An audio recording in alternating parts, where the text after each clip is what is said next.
kalau kita lihat di berbagai report, berbagai lembaga konsultan internasional, problem utama baik di Amerika maupun di China sekarang adalah pelambatan konsumsi. Konsumsinya menurun, upah juga menurun. Jadi inflasinya naik, unemployment-nya juga naik. Nah, ini yang di dalam literatur disebut sebagai fenomena stagflasi ya. Dan ini nggak hanya terjadi di Amerika, tetapi juga terjadi di China. Nah, ini yang menjadi alasan kenapa kemudian JP Morgan ini beberapa waktu yang lalu memproyeksikan bahwa probability terjadinya resesi secara global, saya kira itu lumayan tinggi, itu kurang lebih 31% ya. Wah, besar banget. Ini biasanya besar. 5% rata-rata biasanya yang normal. Ini yang kemudian berdampak terhadap tren pertumbuhan ekonomi secara global ya.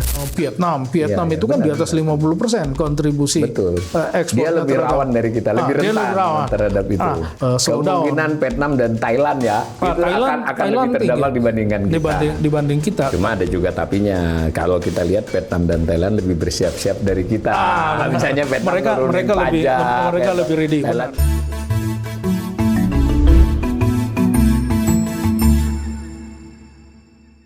Salam cerdas, Ibu Bapak, saudara-saudara yang saya hormati, kembali berjumpa dengan saya di kanal Awali Rizki dalam sesi Ngobrol Ekonomi. Kali ini saya ditemani oleh tamu saya, kawan, Dr. Sarkawi Raup. Assalamualaikum, Sarkawi. Selamat datang kembali. Datang lagi. Jadi lagi. Ini salah satu narasumber saya yang rutin adalah Bang Sarkawi Raup ini. Beliau ini kalau menurut saya adalah seorang ekonom yang di posisi yang sebenarnya sudah termasuk senior ini memiliki kesempatan, ketekunan untuk membaca, menulis, kemudian mengelaborasi dari berbagai pandangan. Jadi saya suka mengikuti tulisan-tulisannya. Nah, kali ini saya tertarik dengan tulisan dia yang menjelaskan bahwa ada potensi, mengutip beberapa pihak, tapi juga disimpulkan sendiri oleh beliau, itu akan ada potensi resesi global lah, seperti itu. Dan kebetulan saya dalam kesempatan ini juga baca beberapa tulisan, meskipun di Indonesia nggak banyak yang menyatakan, makanya saya langsung minta Mas Sarkawi ini cerita ini, karena justru ekonom-ekonom senior di luar yang banyak bicara potensi terjadinya situasi yang agak sulit di tahun mendatang global. Nah, tentu nanti kita ujungnya kalau posisinya seperti itu benar-benar terjadi, apa dampaknya kepada Indonesia. Tapi karena ini kanal literasi, kita step by step lah. Saya minta Mas Sarkawi menjelaskan kepada kita ini sebetulnya tanda-tanda itu atau pendapat-pendapat tentang 2026 itu sulit di level global itu seperti apa, Mas? Ya, jadi pertama ya memang kalau mengamati resiko global ke Indonesia, ya tentu kita akan melihat kedua perekonomian terbesar di dunia ya. Jadi perekonomian terbesar di dunia ya masih Amerika. Kalau kita lihat dari sisi GDP harga konstan, Gross Domestic Product harga konstan, Amerika itu berkontribusi kurang lebih 26% terhadap total perekonomian global. Lebih dari 1/5. Oh, lebih dari 1/5. Seperempat. Lebih dari 1/4. Lebih dari. Kemudian yang kedua, China itu kontribusinya kurang lebih 19%.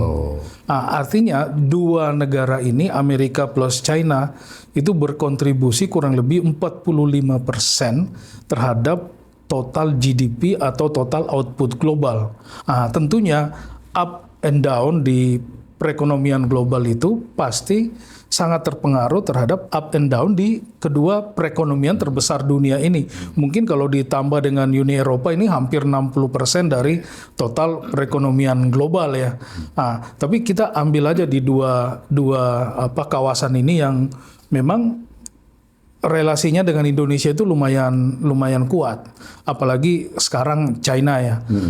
Di dua negara ini yang pertama ya, kalau kita lihat dari sisi household consumption ini dari waktu ke waktu mengalami penurunan ya, dan saya kira kalau kita lihat di berbagai report atau berbagai lembaga konsultan internasional seperti JP Morgan itu ya itu menggambarkan bahwa problem utama baik di Amerika maupun di China sekarang adalah pelambatan konsumsi. Jadi konsumsinya menurun. Kemudian yang kedua, upah juga menurun. Jadi pertumbuhan upah itu turun. Ya, itu berhubungan sih ya. Pasti berhubungan. Ya. Karena upah turun, consumption turun. Ya. Tapi upah real ya. Tapi anehnya itu di kedua negara ini inflasinya naik. Jadi consumption demand-nya kan consumption turun, demand turun ya. Ya. Kalau demand turun tidak dibarengi dengan supply yang cukup, pasti harusnya kan turun. Harganya harusnya nggak naik ya. Naik. Jadi supply-nya tetap, demand-nya turun ya pasti harusnya tapi harganya turun tapi fenomenanya malah harganya jadi naik. Ini ada apa?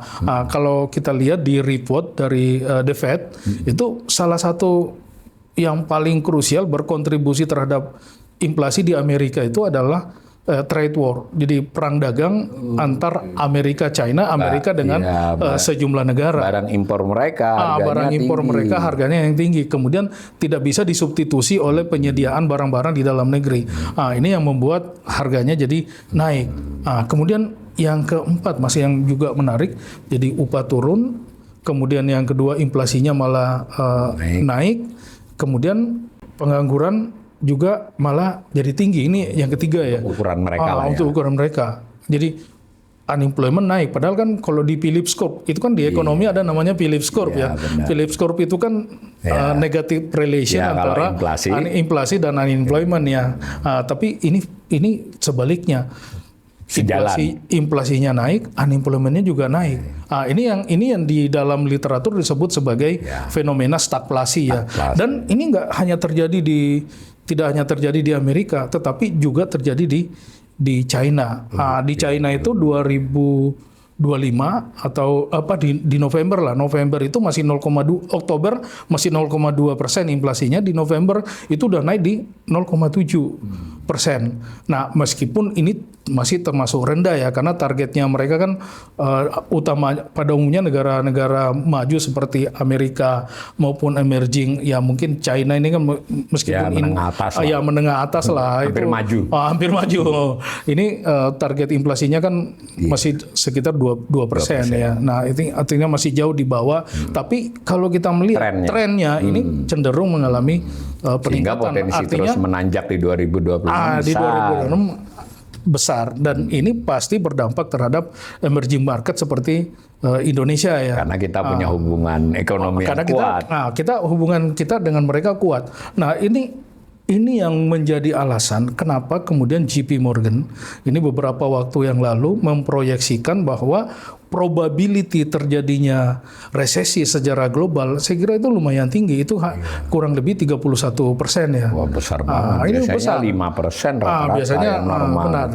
Nah, kalau kita lihat di recession tracker itu yang dipublikasi oleh konsultan-konsultan internasional, ya biasanya ya jauh di bawah itu. Nah, tapi ini kan secara global ada potensi yang kurang lebih 30%. Nah, ini yang kemudian berdampak terhadap tren pertumbuhan ekonomi secara global ya. Nah, ini yang keempat, Mas. Jadi upahnya turun, terus inflasinya naik, unemployment-nya naik. Kemudian yang keempat, ya ekonomi growth-nya juga cenderung mengalami pelambatan. Nah, dan ini kita bisa lihat ya, ini kalau saya lihat datanya ya, untuk negara maju, nah trennya secara global itu kan di 2004-2007 itu masih kurang lebih 4,4%.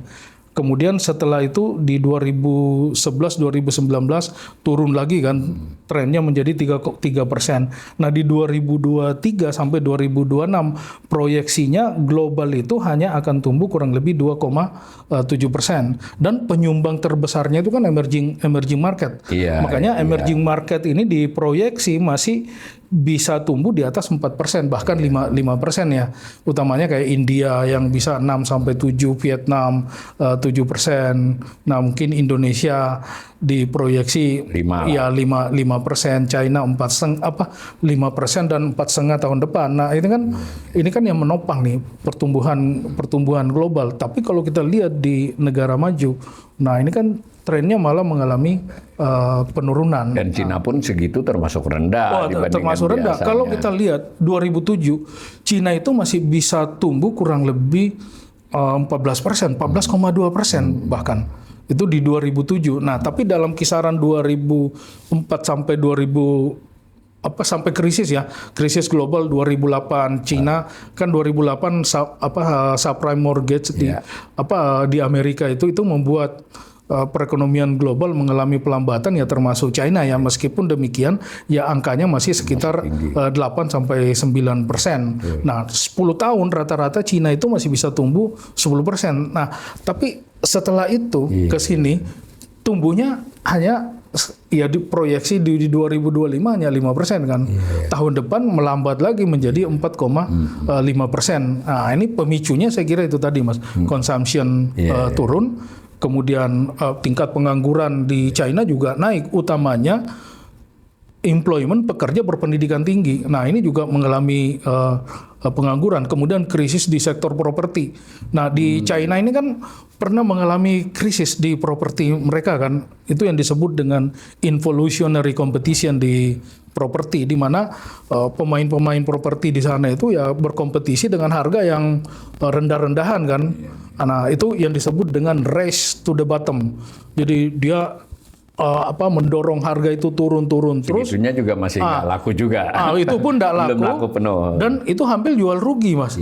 Itu yang membuat sektor properti China itu mengalami masalah dan sampai sekarang masih susah untuk dipulihkan. Nah, ini pasti berdampak ke emerging market seperti Indonesia.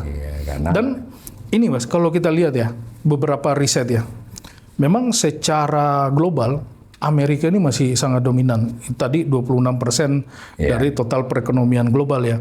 Makanya kalau kita lihat tren ekonomi Amerika, inflasinya cenderung masih tinggi 2,7% dan target mereka itu kan 2%. Ini setidaknya akan mengerem pola penurunan Federal Fund Rate, itu policy rate-nya Amerika untuk terus turun kan. Kan di Desember kemarin targetnya mereka itu turun 50 basis point. Tapi faktanya turun hanya 25 basis point. Nah, selama 2025 ini rencananya beberapa kali kejadiannya cuma penurunan. Segitu aja. Benar. Nah, ini kenapa kok penurunannya tidak sesuai dengan yang diekspektasikan? Tidak sesuai dengan konsensus lah. Nah, salah satunya karena tekanan inflasi masih tinggi.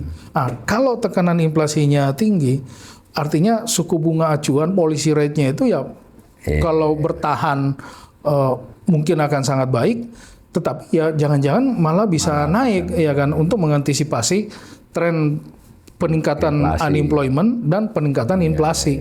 Nah, kalau suku bunga Amerika naik, nah ini ada satu jurnal yang menurut saya menarik, itu disebutkan monetary policy shock di Amerika dalam bentuk peningkatan suku bunga acuan itu atau policy rate itu akan sangat berdampak terhadap financial market secara global ya.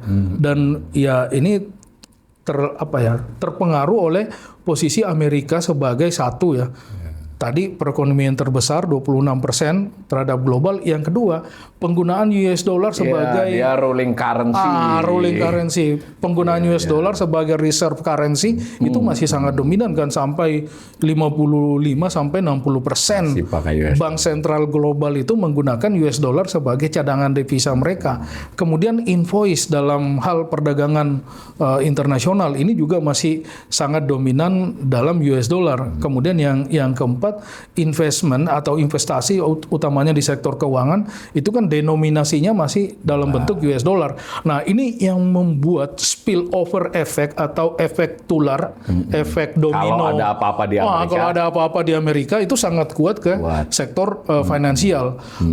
Utamanya ke negara-negara maju di Asia, seperti Jepang, Korea, Singapura, mungkin ya mereka lebih erat lagi ya hubungan.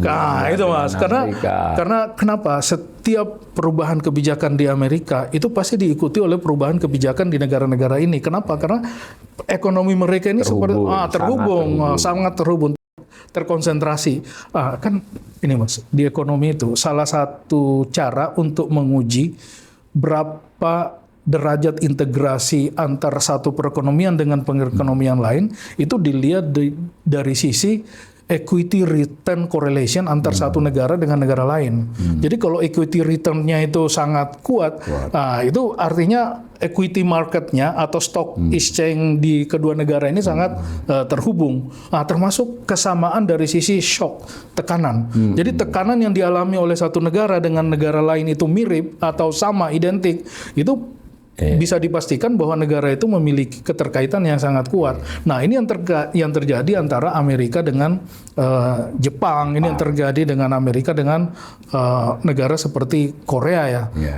Singapura mungkin. Singapura termasuk dengan kita. Kita juga erat utamanya di financial sector, di financial sector, di industri keuangan kita. Jadi hasil riset yang dilakukan itu menunjukkan bahwa kalau terjadi perubahan policy rate di Amerika itu langsung berpengaruh terhadap stock market kita, stock exchange kita. Kemudian yang kedua terhadap nilai tukar, utamanya di nilai tukar. Nah, itu efeknya ke kita nih, sehingga ya ke depan ya kita bersiap-siap dengan kondisi kurs yang volatile ya, benar. Dan cenderung melemah volatile. Volatile dan trennya akan melemah. Nah, jadi pemirsa, kita dapat gambaran dari Mas Sarkawi ini bahwa beberapa pihak antara lain JP Morgan dan juga beberapa ekonom senior, dan beliau juga meneliti ya, melihat beberapa itu mengatakan bahwa potensi kondisi ekonomi global itu melemah itu sangat besar ya. Jadi bahkan kalau resesi 35%, melemah tidak harus resesi ya, paling nggak bisa tumbuh, itu hampir bisa dipastikan tidak sebaik di tahun-tahun saat dia bagus.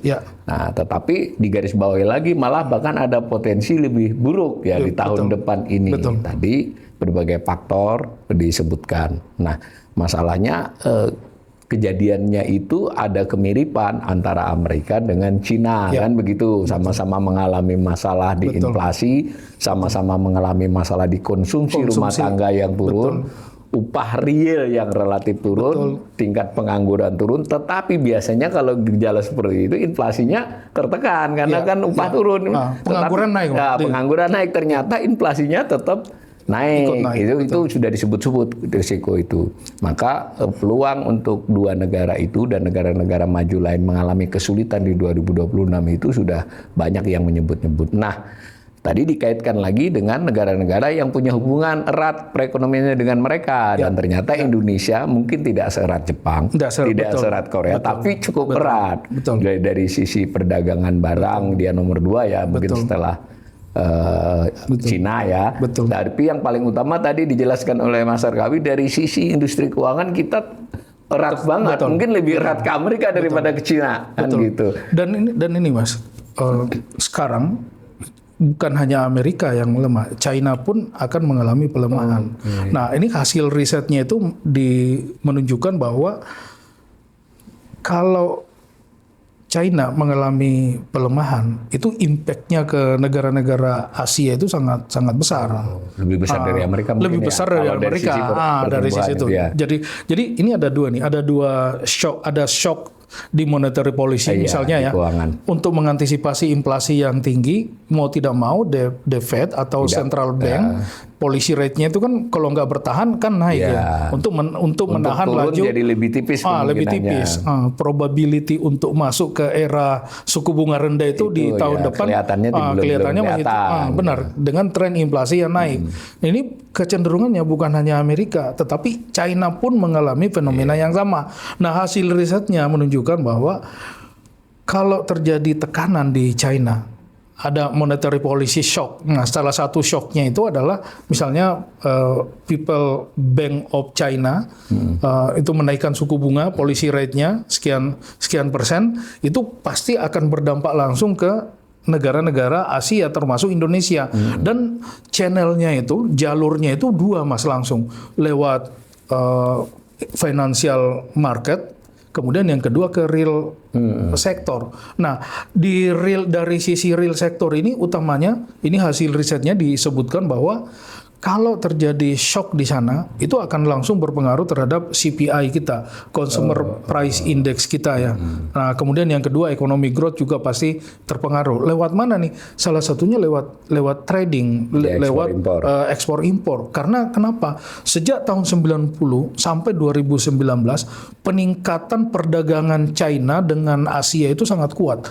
Nah, ini yang disebut dengan intra-Asia trade ya. Jadi perdagangan sesama negara Asia di China itu tahun 90 itu hanya 6%. Yang selebihnya di luar Asia. Kemudian tahun 2019 setelah 30 tahun perdagangan China dengan Asia itu meningkat menjadi kurang lebih 25-26%. Nah, ini kan luar biasa signifikan ya, makin erat keterkaitan kita dengan China. Ini artinya apa? Semakin erat kaitan kita dengan mereka, maka transmisi shock tekanan dari sana ke perekonomian kita itu akan semakin kuat. Kenapa? Karena hubungan dagang kita juga menjadi semakin kuat. Nah, ini yang terjadi nih. Nah, sebaliknya dengan Amerika. Kita dengan Amerika, dagang kita itu kalau dulu jauh lebih kuat dibanding China, nah sekarang malah sebaliknya. China jauh lebih kuat dibanding Amerika. Tapi ini wajar saja, Mas. Kenapa? Karena kalau kita lihat ya, tahun 2000 China itu volume perdagangan dia secara internasional itu kan hanya 474 miliar dolar. Amerika tahun 2000 2 triliun dolar. Dia rajanya. Dia rajanya lah waktu itu. Nah, di 2024 China sudah mendominasi itu 6,2 triliun US dollar. Nilai perdagangan China terhadap seluruh dunia seluruh negara. Amerika ya ketinggalan di angka 5,3 triliun dolar. Nah, artinya apa? Disalip. Dan Cina itu menyalip Amerika itu tahun 2012, Mas. Itu nilai perdagangan global China itu sudah jauh lebih besar dibanding Amerika. Di 2024 selisihnya semakin jauh. Nah, ini yang membuat pengaruh China melalui saluran perdagangan itu menjadi semakin kuat. Dan ini, Mas, bukan hanya di perdagangan, juga di pasar saham. Ada juga. Ada sangat kuat. Keterkaitan pasar saham kita, stock exchange market kita, China, mungkin ada Hong Kong, ada Taiwan di situ ya, kemudian ada Singapura dengan kita tuh ada pasar uangnya juga tuh. Pasar itu kan sangat kuat sekarang. Nah, itu yang membuat apapun yang terjadi di China itu akan langsung berdampak ke kita. Mereka kuat, kita juga ikut kuat. Nah, mereka melemah, sentimen negatifnya lari ke kita kan, kita ikut melemah. Kalau sederhananya kan begini, kalau dia bagus, konsumsi meningkat, bahkan ekspor kita ke Cina juga membaik kan. Begitu juga ketika soal saham segala, ketika dia mengalami ya di sana kelebihan duit likuiditas, kita juga bisa dapat limpahannya, mungkin muter ya lewat Hongkong segala. Nah, tetapi bagaimanapun kelihatannya fakta bahwa ekonomi kita itu sangat terhubung dengan dinamika Cina itu udah pasti. Nah, di sisi lain kita Amerika sekalipun mungkin porsinya berkurang dibandingkan dahulu, tapi tetap saja dia yang menentukan. Dan terutama dalam hal tadi ya keuangan kayaknya masih kuat dia, bahkan pengaruhnya daripada Cina memang. Jadi hasil riset itu menunjukkan bahwa pasar spillover effect dari kebijakan moneter di Amerika itu jauh lebih kuat mempengaruhi global financial market termasuk Indonesia dibandingkan monetary policy shock di China terhadap financial market secara global. Nah, pengaruh China ini sangat dominan tapi di Asia saja, tapi secara global masih belum. Dan saya kira ini kelihatan, Mas, indeks penggunaan mata uang secara internasional itu US dollar kan hampir 66%. China masih jauh di bawah itu kan. Kalau kita bicara buruk jadi begini dong. Indonesia ini dalam hal perdagangan barang kita bisa dikatakan terdominasi oleh Cina. Dalam hal dinamika industri keuangan kita terdominasi, terhegemoni oleh Amerika. Kan jadi agak seperti itu toh. Seperti itu jadinya. Jadi kalau di kedua negara itu suasananya, iklimnya, dinamikanya baik, umpama Amerika QE likuiditas melimpah, kita juga dapat rezekinya. Kalau Cina ekonominya tumbuh pesat, ya bagaimanapun ada impor dari kita yang meningkat di sana. Kurang lebih kan kurang begitu. lebih seperti dan ini Mas, ini akibat dari kebijakan stimulus fiskal. Ini kan di Amerika kan Trump ini kan coba bayangkan pertumbuhan Amerika itu di kuartal ketiga 2025 itu kan 4, sekian persen kan. Nah, itu kan salah satu yang tertinggi. Ini kok bisa begitu? Salah satunya karena stimulus fiskal itu. Ekspansif dia. Ekspansif. Likuiditasnya nambah terus kan, sekian saya nggak tahu persis jumlahnya, tapi itu kan triliunan dolar dipompakan ke pasar, likuiditas nambah, ini kan pasti pengaruhnya ke equity stock exchange kita kan. Karena di pasar informasi saham juga kita. dan di tulisan sampean juga ada tuh bahwa masalah lain di dinamika keuangannya adalah utang pemerintah itu meningkat di mana-mana. Nah, tadi si Trump ini juga semula kayak nggak mau ngutang, yang mau normalisasi fiskalnya. Tahu-tahu di bulan-bulan terakhir ini langsung genjot utang hampir berapa? 600 miliar dolar. Debt to GDP ratio Amerika itu kan sudah 127%-an kan. Jepang bahkan 235%. Kemudian negara lain juga kayak Singapura juga tinggi kan, dan saya kira fenomena di seluruh dunia ini seperti ini. Dan ini ada penulis dan investor, saya kira itu Ray Dalio ya, dan saya kira ini yang banyak dirujuk oleh ini kan gurunya Pak Prabowo kan kemarin ya. Nah, itu kan disebutkan bahwa di dalam perekonomian global itu ada yang disebut dengan big debt cycle. Jadi siklus utang yang besar, dan setiap siklus itu kan ada titik-titik di mana terjadi krisis fiskal ya. Dan dengan pertumbuhan utang yang terus meningkat, perekonomian global bisa saja masuk ke dalam siklus jebakan utang yang terlalu tinggi itu. Karena menurut dia memang kalau pada saat kita ngutang, create utang, itu kan biasanya ekspansif ya, spendingnya tinggi. Kalau spendingnya tinggi, harga aset pasti naik. Karena harga aset naik, orang nyaman kan, ini lebih kaya, merasa lebih kaya kan. Tapi kan sebaliknya, pada saat harus bayar utang, spendingnya turun, harga aset turun. Nah, ini nggak nyaman buat banyak orang nih. Nah, kita akan masuk ke dalam situasi itu, sehingga ekspektasi, persepsi setiap pelaku pasar terhadap situasi ekonomi ini seolah-olah buruk kan, karena harga aset pada turun, padahal kita masuk ke dalam siklus di mana kita harus bayar utang yang banyak tadi, yang persentasenya terhadap GDP sampai 125%-an kan di Amerika. Nah, saya kira fenomena ini juga yang bisa mengkhawatirkan kita ke depan, termasuk ini Mas. Trade war ini kan efeknya bukan hanya di 2025. Iya, udah mulai terasa sekarang. Ini sampai di 2026 kan, bahkan Menko Ekonomi kita kemarin ini kan baru pulang dari Amerika untuk renegosiasi soal reciprocal tarif kan. Dan efek dari trade war itu diproyeksi di tahun 2026 ini itu terdampak pada pertumbuhan perdagangan global yang biasanya diproyeksi 2,5% growth-nya di 2025, ini di tahun 2026 ini akan turun sangat signifikan Mas. Itu hanya 0,5%. Ini kan proyeksi lembaga internasional. Nah, padahal di berbagai negara perdagangan internasional ini, perdagangan global ini, baik impor maupun ekspor, kontribusinya terhadap GDP kan lumayan besar. Itu sumber pertumbuhan ekonominya. Sumber utamanya negara seperti Vietnam itu kan di atas 50% kontribusi ekspor. Dia lebih rawan dari kita, lebih rentan terhadap itu. Cuma sekaligus juga gini Mas, kalau mereka bisa memanfaatkan situasi global yang growing, kita nggak bisa. Jadi ekonomi global growing, kita begini-begini aja. Dapatnya dikit. Dapatnya dikit. Nah, tapi untungnya kalau ekonomi global slow down. Kemungkinan Vietnam dan Thailand itu akan lebih terdampak dibandingkan kita. Dibanding kita. Cuma ada juga tapinya. Kalau kita lihat Vietnam dan Thailand lebih bersiap-siap dari kita. Misalnya Vietnam mereka lebih ready. Thailand begini, kita sampai sejauh ini masih, mohon maaf ini pemirsa, masih banyak mimpi-mimpi. Benar. Jadi mimpi mengatasi sense of crisis kan. Jadi kan gitu. Nah, kembali kita melihat mencoba kalau ke Indonesia. Ini jelas sekali penggambaran Mas Sarkawi ini bahwa di global ini mungkin satu kata yang bisa menyimpulkannya, ketidakpastian. Ini buruk tapi ada juga potensi.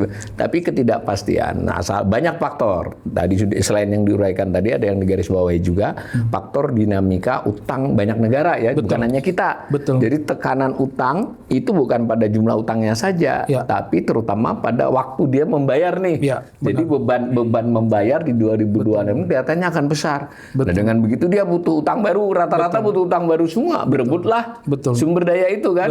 Pada saat yang bersamaan pemerintahan kita yang sekarang ini juga lagi ambisius mau macam-macam ekspansi. Nah, pengen ngutang banyak juga. Di situ berarti resiko meningkat dong kalau dilihat di sisi itu. Iya, resiko utang tinggi di kita. Kenapa? Karena resiko untuk mendapatkan utang lagi. Satu ya, ini kan kalau kita baca kemarin di media tuh, itu target penerimaan pajak kita sampai Desember ini kan masih jauh dari harapan kan. Artinya Pak Prabowo ini kan spendingnya naik terus kan, karena banyak program yang harus dibiayai, belum lagi recovery bencana di Aceh, Sumatera Utara, Sumbar, belum lagi program yang lain-lain kan, belum lagi teman-teman pemerintah daerah sekarang banyak yang sudah mulai bersuara kan bahwa mereka nggak hanya sanggup untuk membayar gaji pegawai kan di Pemda-Pemda itu. Nah ini kan semua problem. Nah ini kalau harus dipenuhi, artinya revenue negara ini kan harus naik.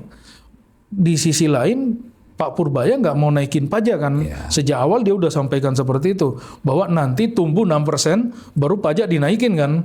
Nah, masuk akal sih. Masuk akal. Tapi kapan? 6% itu kan sulit.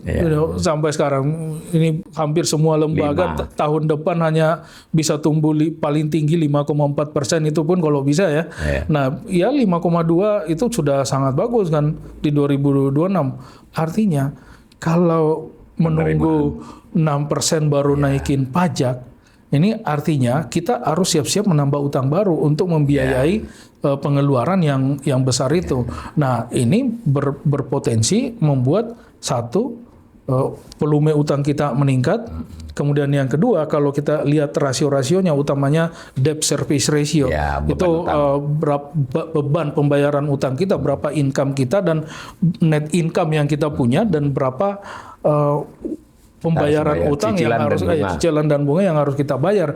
Ini kan kita kan sangat buruk kan di situ dari sisi itu. Kalau negara seperti Amerika, mereka ngutang terus tapi debt service ratio-nya bagus kan. Mereka bisa mereka utangnya banyak tapi DSR-nya terkendali. Jepang juga seperti itu. Karena apa? Mereka punya net income tinggi dibandingkan dengan pembayaran utangnya. Nah, ini kan yang problem di kita nih. Nah, kalau ya benar-benar fiskal ini dari sisi misalnya ya revenue-nya tidak terpenuhi, utamanya di tax ratio kita ya, atau pendapatan negara dari non pajak ya, misalnya bea cukai atau pendapatan negara bukan pajak yang lain kan. Tapi kan yang paling bisa kita harapkan dari cukai kan. Nah, ini saya nggak tahu potretnya. Tapi kalau yang saya baca sampai Desember ini 2025 di kuartal keempat, target penerimaan pajak kita itu masih jauh dari yang diharapkan. Ini artinya harus nambah utang. Di sisi lain ada tren, ini kan yang jadi masalah. Kalau resiko global tinggi, resiko kita juga otomatis jadi meningkat kan. Jadi kalau persepsi resiko terhadap kita naik, otomatis kita harus memberikan suku bunga yang lebih tinggi kepada investor global bahkan domestik untuk memegang aset berdenominasi rupiah.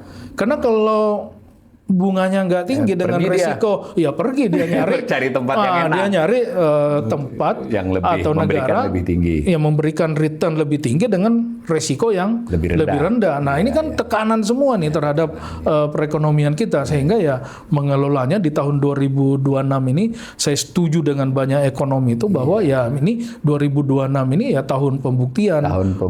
Bahwa kita benar-benar harus berhati-hati ya menghadapi situasi tidak hanya global tetapi situasi domestik. Ya. Jadi kira-kira pesan utama dari Mas Sarkawi ini adalah bahwa dunia ini kemungkinan besar 2026 ini tidak baik-baik saja. Betul.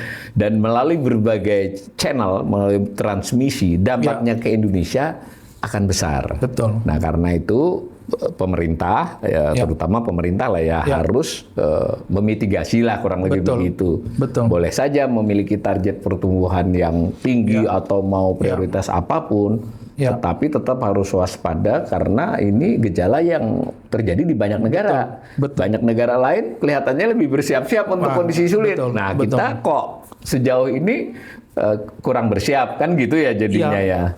Makanya kalau saya yang paling penting sekarang oleh Pak Menteri Keuangan Pak Prabowo sekarang adalah bagaimana kebijakan stimulus fiskal itu tetap jadi prioritas utama.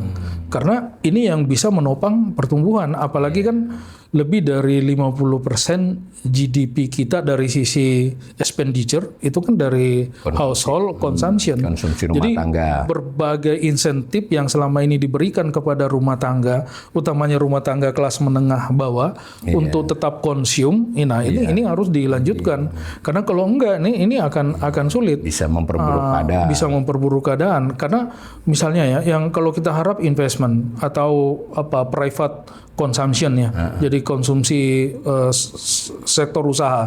Ini kan hampir semuanya kan masih wait and see ya, masih melihat arah kebijakan makro kita ini akan seperti apa atau arah perekonomian kita ini akan seperti apa. Artinya kita nggak bisa berharap banyak dari pertumbuhan investasi. Apalagi Mas, kita ini terkenal negara yang sangat tidak efisien. Nah, artinya kita butuh banyak investment. Ya, nilainya harus besar banget. Nilainya besar banget untuk menggerakkan, meningkatkan output kan. Dan ini kan terekam di ICOR, incremental capital output ratio kita. Coba bayangkan berapa jumlah kapital yang kita harapkan untuk menaikkan 1% pertumbuhan ekonomi kita kan. Nah, kita itu ICOR kita berapa Mas? Itu 6,245. Nah, kita bandingkan dengan peer group kita di ASEAN, mereka ini kan hanya yang di bawah 5% kan, 4,5. Bahkan India yang dianggap pesaing dari kita, sama-sama bagian dari BRICS. Nah, mereka itu kan ICOR-nya hanya 3,5%, 3, sangat efisien. Artinya apa? Mereka butuh modal yang nggak terlalu banyak untuk menaikkan 1% lagi. Dan artinya Indonesia butuh 2 kali lipat dari India untuk tumbuh tambahan output di perekonomian kita. Nah, ini kan yang membuat sektor private consumption investment ini jadi problem di kita. Nah, ini saya masalah ini yang harus diatasi nih. Laporan terkini Bank Dunia itu kalau nggak salah 1 Desember itu sudah mengingatkan loh bahwa Indonesia itu ternyata dalam beberapa tahun terakhir itu pemerintah jarang-jarang mengakui kan, padahal datanya data dari BPS itu diolah oleh Bank Dunia, dia menilai terjadi memang pelemahan konsumsi rumah tangga.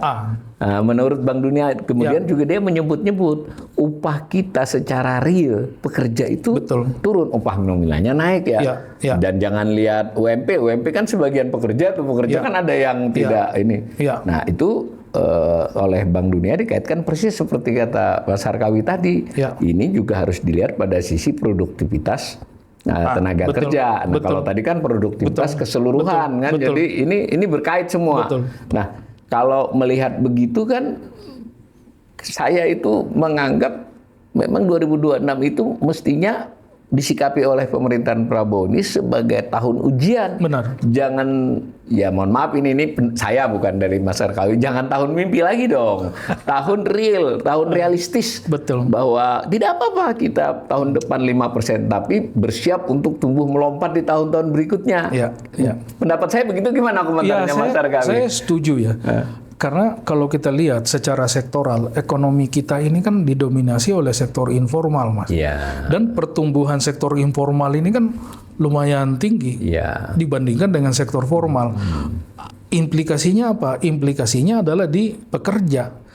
pekerja kita ya kebanyakan pekerja sektor informal. Padahal yang kita harapkan menjadi lapisan kelas menengah yang akan menopang household consumption itu adalah pekerja profesional yang ada di sektor formal. Nah, sehingga tantangan utama kita sekarang adalah bagaimana membawa teman-teman yang ada di sektor informal ini masuk ke sektor formal ya kan, dan banyak loh sekarang yang sarjana tapi bekerja di sektor informal. Bahkan diberitakan kan sektor informal yang memang hampir-hampir tidak membutuhkan skill sama sekali. Nah, ini artinya apa? Ini kan problem di di struktur perekonomian, khususnya di pekerja kita ya. Nah, ini kan yang harus diatasi nih supaya lapisan kelas menengahnya itu tidak menurun terus. Dan saya kira ini yang bisa menjelaskan kenapa proporsi kelas menengah kita itu turun terus kan dari 22%, sekarang mungkin tinggal 17 atau 18% ya dari total populasi. Nah, ini kan yang membuat kita semakin pesimis melihat situasi seperti ini ya. Oleh sebab itu ya masalah-masalah struktural di perekonomian kita ini yang harus diselesaikan. Dan menurut riset lagi nih Mas, dampak global ke kita itu tidak terlalu signifikan dampak merusaknya kalau ya masalah-masalah struktural di dalam negeri ini bisa kita perbaiki. Dan ya salah satu yang membuat negara-negara Asia itu seperti Indonesia bisa bertahan dari global shock itu ya salah satunya karena kondisi di dalam daya negeri, tahannya resiliensinya kuat. Nah, jadi ibaratnya gempa gitu atau ini bangunan kita itu cukup kuat pondasinya. Benar. Ya, tetap ada kerusakan tapi minimal ya. Sangat minimal. Nah, begitu ya. Demikian pemirsa perbincangan kita yang sangat bernas dari Mas Sarkawi. Mudah-mudahan kita bisa berjumpa kembali di siaran berikutnya. Terima kasih Mas Sarkawi.